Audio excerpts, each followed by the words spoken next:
A lot has happened in my career behind the scenes that you guys have no idea about. It's quite wild. You can learn about some of it in my book, Unseen How I Lost My Vision from My Voice, linked below. Hey, look, I'm taking any opportunity for self-promo. Don't you snicker back there. Oh, you said it so fast.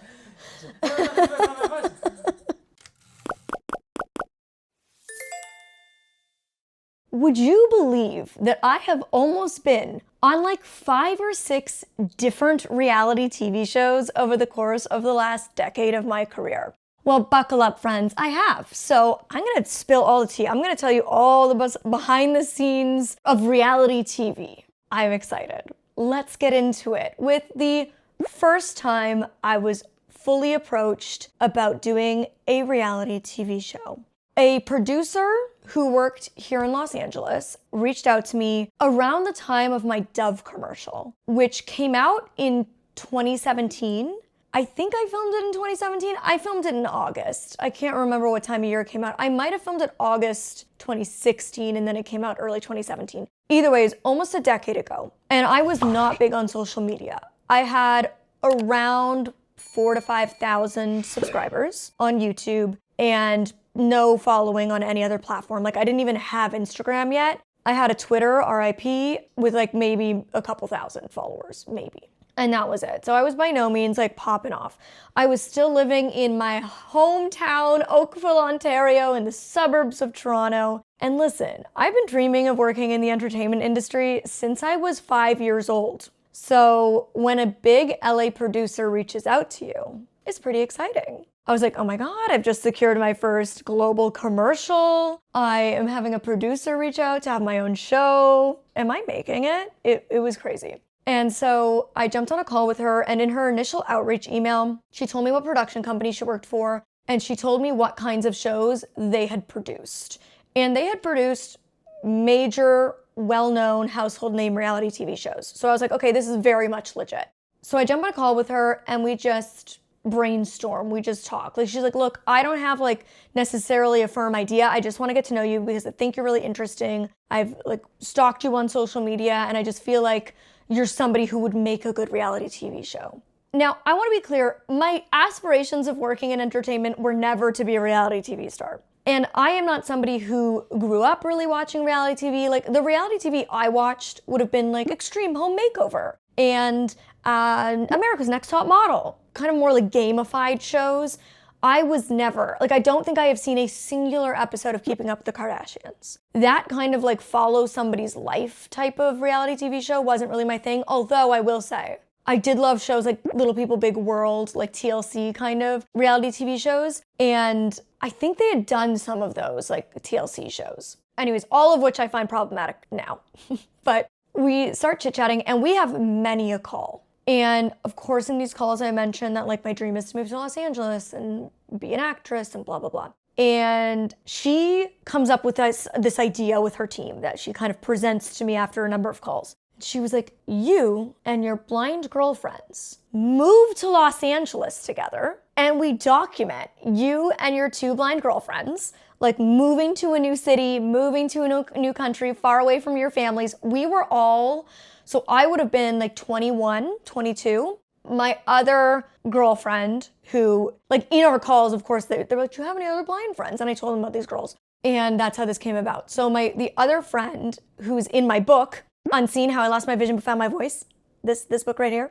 Danny, if you've read the book, you know. So Danny had agreed to like have a conversation. She didn't agree to be in the show, but she agreed to have a conversation with the producer. And Danny was the exact same age as me. She's like 1 month older than me. And then the other friend, we're gonna call Melissa, was like 2 years younger than us. So she was like really young. She was like 19 or 20. Keep in mind, neither of these girls dreamed of moving to Los Angeles. This was me and my dream alone. That was not their interest at all.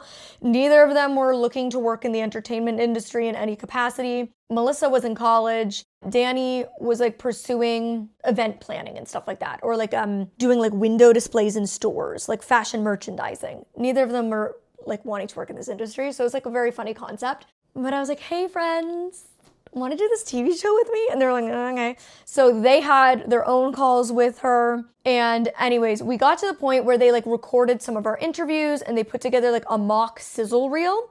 So in reality TV, you do a sizzle reel, which is like a kind of mock-up of like, who are our characters? What would they be doing? What is their life like? What are their personalities? And they like put that together and they see if it makes a vibe. Then they kind of present it to some networks. If networks are interesting, they would do a pilot episode and then they would shop the pilot to them and then it would get greenlit to become like a season. That's how it goes. So they had gotten to that point where they put together like a sizzle just virtually. They didn't like come out and film us or anything. And I don't know what happened from there. I honestly can't remember, but it died in the waters. Like it did not go any further. We never shot anything. And I want to say it was like just all of us were like, this isn't the move. And my career kind of started going into like the social media direction. And really, to be honest, I just wanted to do this to get a visa. You know, I just wanted that sweet, sweet US visa so I could move here and pursue my career. I didn't particularly want to do the show, but if that was my avenue to get the visa, because O1s, which is the visa I'm on, it's really hard to get. So I was kind of just like, ooh, this is my in. So that was the first show, and I actually ended up meeting with that producer in person like a year or two later when I was actually moving to Los Angeles. She was like, let's pick the conversation back up. And we went, my mom, myself, her, Gallup, we grabbed dinner, we chit-chatted. And she was just like, I just want to work with you. Like, let's find a way. And then it never happened. Now, second reality TV show was a couple of years later. And I don't remember who approached me, but they were also like a reputable big name in the industry. And they approached me with this concept that was honestly diabolical. It's like kind of similar, but honestly worse. This concept would be me and 4 other blind girls. None of us who know each other. We are all cast as strangers. Move to a house in New York City and all live together. Now, what I want to be so very clear about is the number of girls, strangers, who would all be suddenly living together and be filmed every day would be 5. What does that mean? Odd numbers. That's very intentional. That was the first like true red flag to me in this conversation was I was like, 5 seems very intentional. That seems like the perfect, like 3 against 2, 4 against 1. Like it seems like the perfect odd number that creates drama, which to be so clear is what these shows want. That pitch was like wild to me. I was like, this sounds messy. And I think at that point I was already living in LA and my career as a content creator was just starting to really take off. So it did not hold appeal to me. I was living in my dream city. I had never been interested in living in New York. And it was one thing like the first show where it'd be me and my girlfriends, who I've been friends with since I was a little kid, versus 4 complete total strangers who I would meet for the first time on camera when we moved in together. And it would just document the chaos we would get into as blind girlies in New York City. So that was that one. And I don't think I entertained that very long for obvious reasons. Number 3, this one approached me and this person had done like very big BBC docu-series kind of shows. And that was what they were approaching me for. They came to me, they said they were like a big fan of my social media. They thought I was like the perfect on-screen talent. They all sell you the world. You know, they all tell you the greatest things in sliced bread and that you're perfect for camera. And so she's selling me the sunset and she is like basically pitching. Again, they would all come to me as like their first scout and they would want to like build the show around me, but I would always be the first one they were like talking to. And they were like open to kind of my input and seeing where it would go from there because none of them knew about blindness. They were just like, hey, we found this interesting blind girl on the internet. Surely there's other interesting blind people. We can make a show out of this. So she kind of came to me and was like, I want it to be like BBC docu style. And a docu-series is like reality show light. You know, like when you think of a reality show, you do think of like Keeping Up with the Kardashians or you think of America's Next Top Model. A docu-series feels more like a documentary that's serialized. So whereas a documentary is like 1 hour or 2 hours and it's contained, this would be like an ongoing episodic situation, but it would be more grounded in that person's actual real life. It would be filmed more fly on the wall, not so much like setting up scenarios like reality TV does. So where those first 2 pitches were kind of gamifying blindness, like creating a narrative that literally didn't exist in my life or my friends' lives, this would just be fly on the wall, let's see what life as Molly Burke is like. And each episode would contain multiple blind characters. So they would cast other blind people around America with different circumstances and backgrounds and just kind of follow each of our lives as we lived. So that was like the most interesting to me because it felt the least exploitative. And so we went back and forth and we had a couple conversations. I also in the first one way back, I did actually get like a contract. Like I was contracted for that one. And I've seen a number of reality TV show contracts, but that was the first. And let me tell you, it is messy. Like they are not nice. That first contract I was presented with essentially locked me in at the sizzle reel process that like, while they were shopping the sizzle reel around to networks, I wouldn't pursue other reality TV show opportunities. And then it gave like a breakdown of what the next phase would be if the sizzle got picked up and I like had to agree to that. But yeah, messy. They're messy. So we pursued this like BBC one for a little bit. At this point, I had like management, representation, lawyer, like I had a team of people who were able to properly advise me and like really understand these kinds of agreements and conversations, which is extremely helpful. Can't recommend enough. And then somewhere along the line, I think that was like 2018, 2019, where my career truly like blew up like crazy. That was like the peak of the craziness of my career, like right before the pandemic hit. All of 2019, my life was wild and I was just way too busy doing what I loved to entertain like having a camera crew around filming me. And I just loved what I was doing. So I think I was the one who kind of was just like, not really interested on that one as well. Then the next one was The Circle on Netflix. See video here. I've done a whole story time about that. I got down to like the final rounds of auditions for Netflix The Circle. They had approached me for season 1. Because there was no proof of concept, I could not watch the show and they told me it was kind of like a game show style. I was a bit trepidatious because again, like I had already had previous conversations about reality TV. I knew what these contracts were like. So I watched season 1. Once it came out, they approached me again for season 2. I entertained it for funsies. It was COVID, I was bored. And it was the producer actually who had previously pitched me. She had either pitched me the first one or the BBC one. I can't remember. But she was the one who had pitched me one. So I had already had like a relationship with her. And anyways, you can watch the full video. I won't get into it here. Following that, I started kind of taking the reins and being like, maybe I would want to be like an executive producer on a reality show. Maybe I would want to pitch my own reality show, not just wait for producers to come to me. So I started getting on calls with reality TV show and documentary production companies, kind of pitching ideas, having conversations. And this was right around the time, it was probably like end of 2020. And so it was right around the time where season 1 of Love is Blind had dropped. And we had also had, I think, like 1 season of Love on the Spectrum. And so I was kind of like taking inspo from both of those shows and was pitching doing like a show about blind people dating. And I would be an executive producer to ensure that we would do this authentically, that it would not be exploitative, all this, that, and the other, that it would be diverse casting that represented the full spectrum of blindness, all the things. And they were really interested, so I found this amazing production company. We started working on it, we started pitching, and then we heard that another production company was already shopping that concept. So ours was dead in the water. And that sucked. I was like, interesting. I will be intrigued to see if that goes anywhere.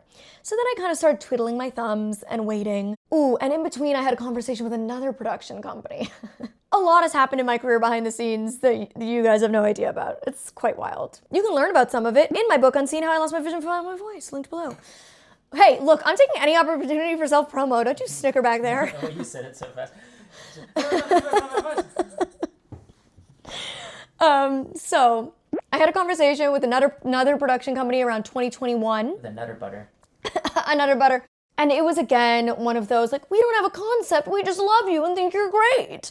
And so they were like, tell us about your whole life so we can try to find a way to manipulate it to be good on camera. So I had that conversation. They presented a contract. I was like, no thanks.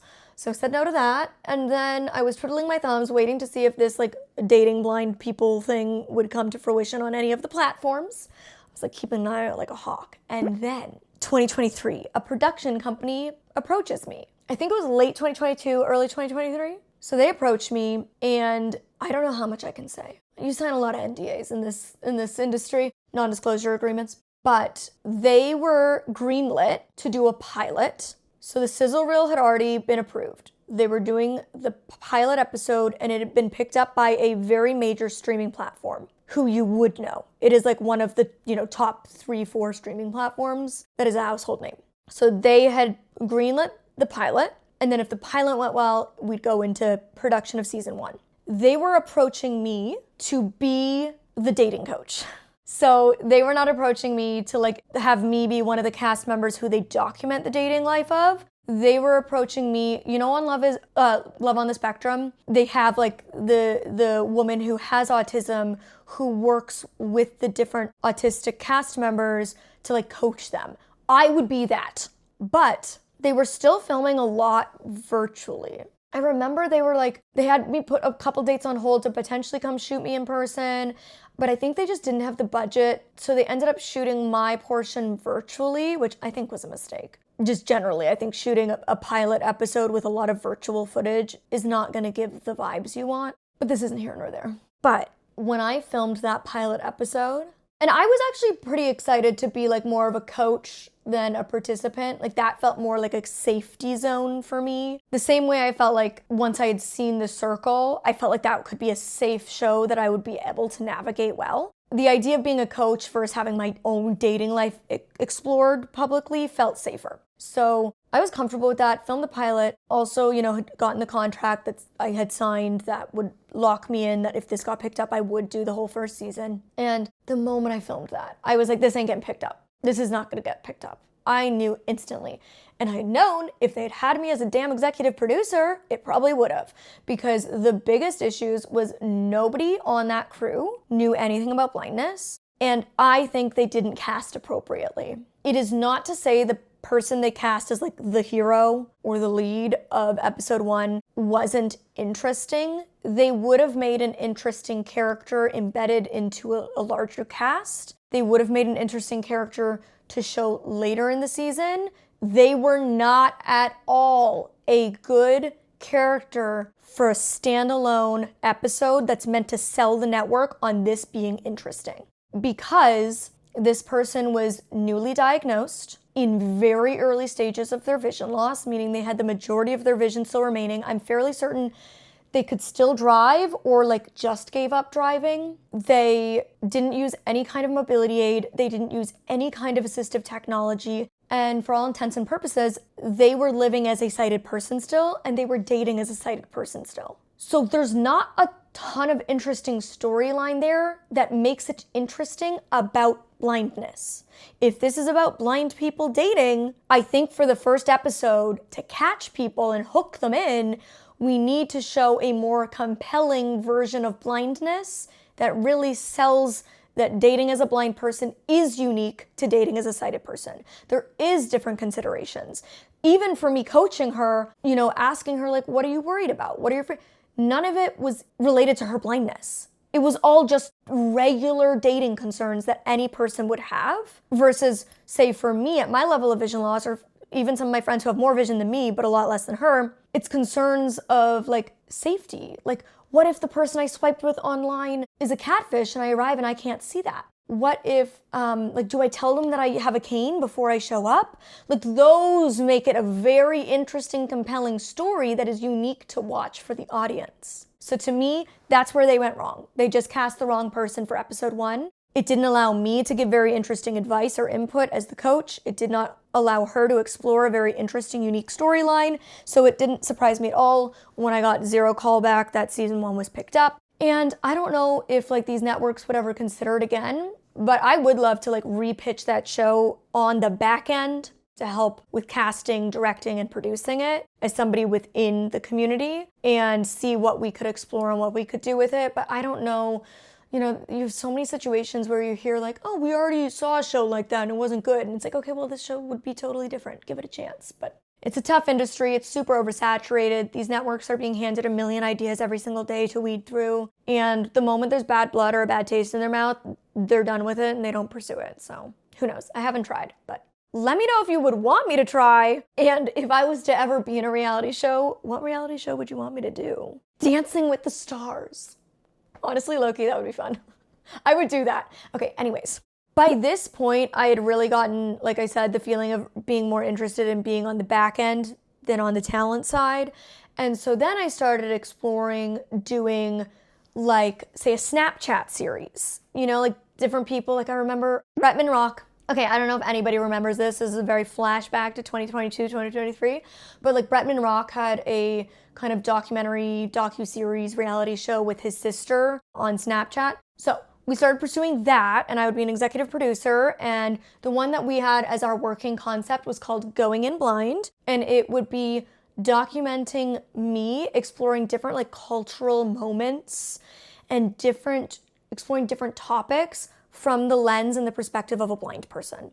So it was like kind of investigative journalism, kind of experiential vlog, doing everything from like going to Coachella, which I had never done before as a blind person, exploring like what is beauty. So like talking to plastic surgeons, talking to people in LA who feel like the pressure to get filler and change themselves, going to different cultures and experiencing how they view beauty and like kind of that kind of thing. So it's called Going In Blind, and that was the concept. We got pretty far with it, and honestly, I don't even remember why that died. But as I mentioned in my recent first episode of my interview series, kind of slash podcast-ish style show, What It's Really Like with Molly Burke, I had almost had a very major exclusive podcast deal that I worked for a year and a half on through contract negotiations. We recorded and redid the first 2 episodes. They were done. They were immaculate. And that was called What It's Like. And that almost got picked up by a very major podcasting platform as an exclusive pod for them. You know, the same way like Call Her Daddy is like exclusive to Spotify. Anyways, so after Going In Blind died as a Snapchat show, we kind of pivoted and we were like, well, we haven't revisited podcasting in like 4 years. Let's like maybe reopen that conversation. So then we started pitching Going In Blind as a podcast series, which was like a totally different thing to like What It's Like / now What It's Really Like, where What It's Like was a show exploring like interviewing interesting people with unique perspectives to help bridge gaps in society and like give people the space to share, and giving society the chance to ask questions they want to know the answers to but haven't maybe felt safe asking. The same way that I have used my platform to create that space, I wanted to have like that show be a space where I could do that for other people from other minority communities or other life experiences. Going In Blind as a podcast would be totally different. Essentially, I would like go into each episode having no idea who I was interviewing. So I was like going into the conversation blind to who I was talking to. And then through a series of questions, I would like unravel and figure out like who they were and what their shtick was, and like learn about their different kind of career or background. And again, it would be exploring, similar to the Going In Blind Snapchat series, it would be exploring like different cultural moments and topics and taboos. So that brings us to where we are today. Just doing my own podcast, producing it in-house, not trying to go to networks. And like almost all of these, like we got pretty far in development. Some of them I was even presented contracts. Like I was presented contract for Going In Blind, the podcast. I think I was for the Snapchat show as well. But for some reason, none of it like ever felt right. So I walked away from the deals. And yeah, that's where we are today. And after that pod died, that was the last one that died. And then I was like, you know what? I'm gonna do a book. Started pursuing a book instead of a podcast or series, and you know, we all know how that turned out. And now I have my second book coming out, which I wrote 3 years ago, so it's exciting that it's finally gonna see the light of day. This was done before Unseen was, and I honestly wanted this to come out first, but for various reasons, it wasn't possible, but I'm so excited that it's gonna come out on October 13th, 2026. It is available for pre-order now. LT Takes the Lead, A Guide Dog's Tale. It is not really my book. I am simply the ghostwriter for my guide dog, Elton John Burke, who tirelessly wrote this book because he is passionate about helping educate children on what it means to be a service dog and the day in the life of a guide dog.